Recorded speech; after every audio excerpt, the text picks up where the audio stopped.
নমস্কাৰ 90 সেকেন্ড সিৰিজৰ আজি আমাৰ পাৰ্ট 4 হয় প্ৰত্যেক দিনাখনে আমি 3-4টা ইম্পৰ্টেন্ট ইনফৰমেশন লবলৈ চেষ্টা কৰো প্ৰিলিমছ পইণ্ট অফ ভিউৰ পৰা এই সিৰিজটো বহুত বেছি গুৰুত্বপূৰ্ণ সেই কাৰণে প্ৰত্যেক দিনাখনে আপোনালোকে নোট কৰি যাব আজি আমি চাবলৈ গৈ আছো আইল্যান্ডছ ইন নিউজ ঠিক আছে আমি 3-4 দিনত যিমান কেইটা আইল্যান্ড নিউজত আছে সিমানখিনি কভাৰ কৰিবলৈ ট্ৰাই কৰিম এতিয়া যদি চাই এটা কুৱেশ্যনো আহিছে Saint Martin's Island ওপৰত ঠিক আছে Saint Martin's Island has recently been in the news the island is in the Bay of Bengal and is under the territorial jurisdiction of Bangladesh ঠিক আছে সব মনত ৰাখিব এইটো Saint Martin's Island ইয়াৰ কাৰণে কিমান ডাঙৰ ঘটনা হৈ গৈছে আপোনালোকে নিশ্চয় গম পাইছে আৰু এইটো নিউজত আছিলে অলৰেডি মনত ৰাখিবলগীয়া কথা কি under the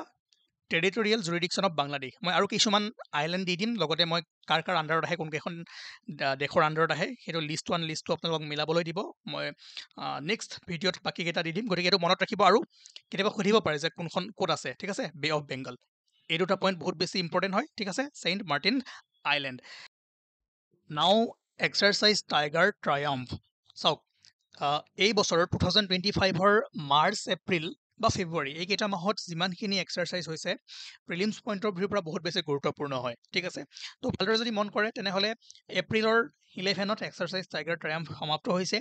এইটো ইণ্ডিয়া আৰু ইউএছৰ বাইলেটাৰেল ট্ৰাই চাৰ্ভিচ এক্সাৰচাইজ হয় 2019ত ষ্টাৰ্ট হৈছিলে আৰু এইবাৰ 2025ত ইয়াৰ 4th এডিশ্যন হৈছে ঠিক আছে the 4th edition of the India US bilateral tri services মানে দুয়োখন দেশৰে নেভি এয়াৰফ'ৰ্চ আৰু আৰ্মি ইয়াতে অংশগ্ৰহণ কৰিছে এইটো যদি চাই মেইন এইম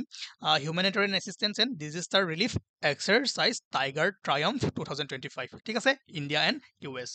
তাৰপাছত যদি আৰু এটা অপাৰেশ্যনছ আৰু এটা এক্সাৰচাইজ চাই তেনেহ'লে এইটো হ'ল আপোনাৰ ডাষ্টলিক ঠিক আছে এইটো এটা ইণ্ডিয়া আৰু উজবেকিস্তান জইণ্ট মিলিটাৰী এক্সাৰচাইজ আৰু এইবাৰ যেটো 6th এডিশ্যন ক'ত হৈছে পুনেত হৈছে ঠিক আছে ইণ্ডিয়া উজবেকিস্তান এক্সাৰচাইজ ডাষ্টলিক 6 ঠিক আছে পুনে দিব পাৰে আহিব পাৰে তাৰপাছত যদি চাই এইটো এক্সাৰচাইজ ইন্দ্ৰা এইটো আপোনাৰ বাইলেটাৰেল নেভেল এক্সাৰচাইজ ঠিক আছে মনত ৰাখিব ইন্দ্ৰাটো আপোনাৰ bilateral naval exercise between India and Russia okay 2003 start হৈছিলে আৰু এইবাৰ যেটো 14th এডিশ্যন 2025ত হৈছে হ'ব মনত ৰাখিব দেশ দুখন India and Russia this is bilateral naval exercise আৰু এটা নেভেল এক্সাৰচাইজৰ নাম চাই থৈ দিব বৰুণা 2025 যেটো আপোনাৰ ফ্ৰান্স আৰু ইণ্ডিয়াৰ মাজত হয় ঠিক আছে exercise Varuna India and France আৰু মই লিষ্ট এখন দি থৈছোঁ মালাবাৰটো চাব পাৰে কোনকেইখন কাউণ্ট্ৰি পাৰ্টিচিপেট কৰে India U S A Japan and Australia তেনেকৈ কনকানটো চাব ইণ্ডিয়া এণ্ড ইউ কে ঠিক আছে সকলোবোৰ চোৱাতকৈ যি ৰিচেণ্টলি যিকেইটা হৈ গৈছে তাৰ ওপৰত কুৱেশ্যন অহাৰ চান্সেছ বহুত বেছি আছে মই এটা চেম্পল কুৱেশ্যন দেখুৱাই দিছোঁ যে কেনেকৈ আহিব পাৰে 2023ত এই কুৱেশ্যনটো আহিছিলে যে এক্সাৰচাইজ মিত্ৰা শক্তিৰ ওপৰত আহিছিলে ঠিক আছে তো চাৰিটা ষ্টেটমেণ্ট দিয়া আছে ষ্টেটমেণ্ট 1 টো চাওক ইয়াত কৈছে দিছ was a joint military exercise between India and Bangladesh যদি ভালদৰে মন কৰে এক্সাৰচাইজ মিত্ৰ শক্তি 2023 it was a joint military exercise between India and Sri Lanka আছিলে ঠিক আছে তো ষ্টেটমেণ্ট 1 টো ভুল আছিলে যদি অপশ্যনত আপুনি ভালদৰে যায় য'ত 1 আছে কাটি দিয়ক বাচিলে কি এইটো 2 3 and 4 বাকি কেইটা নাজানিলেও আপোনালোকে ইয়াৰ এনসাৰটো কৰিব পাৰিলে হয় সেইকাৰণে কোনখন দেশৰ মাজত হৈছে সেইটো চাই থলে বহুতখিনি আপোনালোকৰ হৈ যায় 90% কাম হৈ যায় ঠিক আছে গতিকে মই চেম্পল কুৱেশ্যনটো দিলোঁ সেই হিচাপে আপোনালোকে 2025ত যিমানখিনি এক্সাৰচাইজ আছে এবাৰ ভালদৰে চাব আৰু যিকেইটা বাকী ৰখিছে মই নেক্সট ভিডিঅ'টো দিয়ে দিম অ'কে হ'ব অ'কে নাও নেক্সট যদি আমি যাওঁ তেনেহ'লে এটা আপোনালোকে কুৱেশ্যন পাব আৰু এইটো আছিলে মই দিম বুলি ভাবি আছিলোঁ কিন্তু এখন মই কুৱেশ্যন পেপাৰত এই কুৱেশ্যনটো পাই গৈছোঁ যে the first women referee from North East India selected to officiate as assistant referee in the under-17 women World Cup football to be held in Dominican Republic ঠিক আছে এইটো মনত ৰাখিব ৰিঅ'লাং থাৰ হ'ব আমাৰ নৰ্থ ইষ্টৰ পৰা প্ৰথম হয় ঠিক আছে দি দিব পাৰে আকৌ ৰিপিট কৰিব পাৰে বাট ইম্পৰ্টেণ্ট হ'ল বেজিংহাম পোৰ্ট যেটো আজি ইনাগুৰেট কৰিছে PM নৰেন্দ্ৰ মোদীয়ে কিয় ইম্পৰ্টেণ্ট হয় এইটো India's first deep water transshipment port চাওক ইয়াৰ আগলৈকে ধৰক আমাৰ ইণ্ডিয়ালৈ যদি ডাঙৰ কিবা চিপ আহে জাহাজ আহে তেতিয়া কি হয়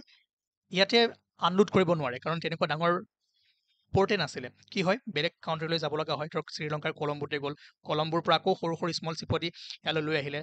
এতিয়া এইটো কি হ'ব ইণ্ডিয়াৰ first deep water transshipment port য'ত বহুত ডাঙৰ কাৰ্গো আহিব পাৰিব তো ইয়াৰ কাৰণে কষ্ট কমি যাব, ট্ৰান্সপৰ্টেশ্যন কষ্ট কমি যাব, ৰিস্ক কমি যাব, সময় কমি যাব, ঠিক আছে। তো বহুত ইম্পৰ্টেণ্ট হয়। লগতে যদি ভালদৰে মন কৰে, build at a cost of around 8,900 crore under the PPP model, ঠিক আছে, private public partnership by the Adani group. হ'ব, ঠিক আছে, এইটো মনত ৰাখিব। বিজিংহাম পোৰ্ট, কেৰেলা, ত্ৰিবান্দৰম, ঠিক আছে। ইমানখিনি চাই থ'লেও আপোনালোকৰ ক'ৰবাত নহয় ক'ৰবাত কামত আহিব। নাও আৰু এটা চাব পাৰে যে ৱৰ্ল্ড আৰ্থ ডে 2025, তাৰ থিমটো আছিলে our planet, our power, our planet. আপোনালোকে জানে এভৰি ইয়াৰ 22 এপ্ৰিলত পালন কৰা হয়, ঠিক আছে। তো ফেব্ৰুৱাৰী, মাৰ্চ, এপ্ৰিল এইকেইটা মাহত যি যি ইম্পৰ্টেণ্ট ডে আছে, ইণ্টাৰনেশ্যনেল হওক বা নেশ্যনেল ডে আছে, সেইখিনি ইম্পৰ্টেণ্ট হ'ব আৰু সেইখিনি আমি যিমান পাৰোঁ চাবলৈ চেষ্টা কৰিম। তো আজি ইমানেই আছিলে। আমি জানেই 90 ছেকেণ্ডত আমি যিমানখিনি পাৰোঁ সিমানখিনি কভাৰ কৰিবলৈ চেষ্টা কৰোঁ। গতিকে কম সময়ত যাতে আপোনালোকে ভাল ভাল ইনফৰমেশ্যন পায়, সেইকাৰণে এই চিৰিজটো আমি চলাই লৈ গৈ থাকিম। চিন্তা নকৰিব, যদি ভাবিছে কিবা এৰিছোঁ, নিশ্চয় কভাৰ হৈ যাব, ঠিক আছে। যদি বিচাৰে মই অলপমান লং কৰিবলৈ ট্ৰাই কৰিম, আপোনালোকে কমেণ্ট কৰি জনাব যে দীঘলীয়া কৰিব লাগিবনে নালাগে। এইবাৰ যদি চাই তেনেহ'লে 2024 নৱেম্বৰ মাহত প্ৰাইম মিনিষ্টাৰ নৰেন্দ্ৰ মোদী ভ্ৰমণ কৰিছিলে গায়ানা, ঠিক আছে। আৰু গায়ানাই তেওঁলোকৰ highest national award the order of excellence প্ৰদান কৰিছিলে। আৰু গায়ানাৰ বিষয়ে অলপমান চাই থ'ব, চাউথ আমেৰিকাৰ এখন দেশ হয়। আৰু যদি চাৰিওফালৰ কাউণ্ট্ৰি চাই তেনেহ'লে গায়ানা, এইফালে আছে আপোনাৰ আটলাণ্টিক অ'চিয়ান, এইখন ভেনিজুৱেলা, ব্ৰাজিল, চুৰিনাম, ঠিক আছে। এই তিনিখন দেশে আগুৰি আছে। তেনেকৈ নৱেম্বৰ মাহতেও মোদী, প্ৰাইম মিনিষ্টাৰ নৰেন্দ্ৰ মোদী ভ্ৰমণ কৰিছিলে নাইজেৰিয়া, আৰু নাইজেৰিয়াও তেওঁক নাইজেৰিয়াৰ second national award the grand commander of the order of the Niger প্ৰদান কৰিছিলে, ঠিক আছে। আৰু Narendra Modi making him the second foreign dignity to receive the distinct after Queen Elizabeth who was conferred the award in 1969। তেওঁ second foreigner হয় যাক এই সন্মানটো নাইজেৰিয়াই প্ৰদান কৰিছিলে, ঠিক আছে। তো তেনেকৈ আপোনালোকে নাইজেৰিয়াৰ অলপমান বৰ্ডাৰ চাই থৈ দিব, বেনিন,